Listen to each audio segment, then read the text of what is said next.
What's going on, fam, and welcome to another edition of the AO, and I'm here with my good friend Kimberly, and she is a recruiter for 20 years, and she's going to help us, including yourself, land that dream job that you want to get. Let's go.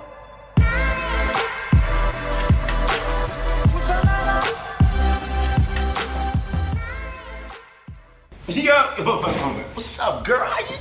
Look at this AO. Wow, I'm so sorry. This is nice. Hold on a minute, Kim. Hello? Oh, what it do back? Hey. Yeah. Hey, let me call you right back. I'm with Miss Kimberly here. Get on my interview. Yeah, I love you too. Yeah, I love you too. Bye, baby. Bye. Bye. Sorry about that, Kimberly. Okay. That's my baby. Okay, I understand. You? Are you ready for the interview? Yeah. You are? Yeah. Okay, just want to make sure. So we're going to start with our first question. So as I'm traveling around the country, every teenager, and I really can't say everyone, but the majority of teens are asking me, hey, okay, so I have my resume, but how do I prepare? What do I need to do to prepare for the interview? So I did some research and did some digging, and I found the lady who's gonna help us. What's up, Kimberly? Welcome to the AO. Kimberly, how long have you been in the recruiting business? I've been in the business probably for about 20 years. I actually started my career in recruiting back in 1997. Number 3, I would say probably you want to ask a question about the organization. So I'm gonna take that one down. So when I think about questions, this is an opportunity for you to learn a little bit about maybe a specific person in the organization, someone in leadership or that leads the company itself, whether it's the CEO, or learn a little bit more about what the company does, like what is their specific product, who do they sell to, those type things. So those are the type of things that you want to dig in on and learn how that's going to affect you doing your job. In preparing, you also want to just not research, but you also want to bring a portfolio. Yes. So like when I hear portfolio, I think something else, but I think you're talking about something different though for a teenager or a college student. What do you mean by bring a portfolio?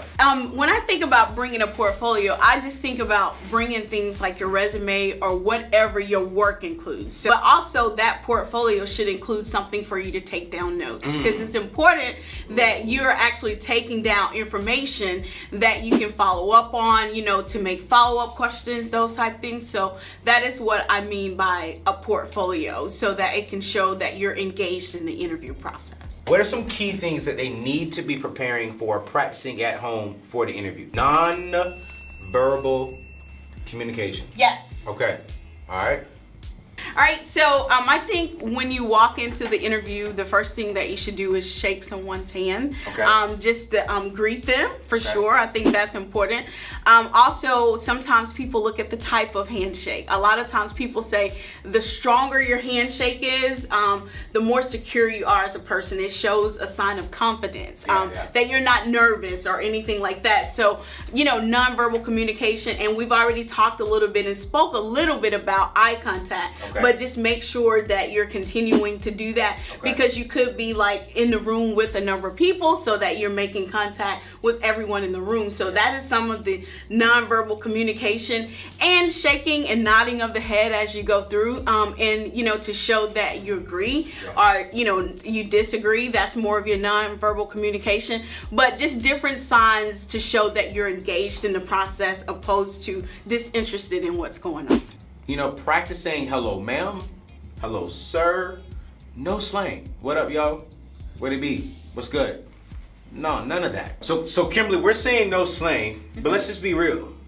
The manager there may be using some slang. Do you recommend, since they're doing it, a student does it too? Since the manager's doing it? No, I think you always should present your professional self. That's important, that regardless of what they are doing, because they're already in the job. You haven't gotten the job yet. That's right. It's important that you stay your professional self and stay polished throughout the interviewing process. Arrive early to the interview, or should they be there just right on time? Like, what do you recommend? I have like, my suggestion is always arrive 15 minutes early, because right on time to me in an interview is you're late. Right. as an interviewer, and you interview hundreds of people throughout the year, what do you recommend? What do you think is appropriate? I think anything within 10 to 15 minutes early is good enough. Is acceptable for an organization, because I think that's enough time that's showing that you are definitely on time. So we have a lot of great stuff here that Kimberly went through, and so what I want to do is I want to practice with Kimberly. Side note, I'm not dressed for an interview, all right? This is just a practice run. We're gonna show you how to dress, baby. Keep it live. Let's go. Hey, Kimberly, how are you, ma'am? I'm doing well. How are you doing? Anthony O'Neill. Good to meet you, Anthony. Good to meet you, We're ma'am. gonna go this way. This way? Okay, Yes. cool. No problem. Let me get that for you, Miss Kimberly. Oh, thank you so No much. problem. Thanks.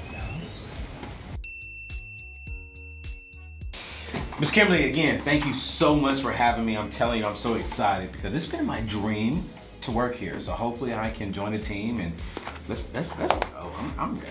Well, it's good to have you here, Anthony. I'm gonna get started with our first question of the day. Are you ready? Yes, ma'am. All right, sounds good.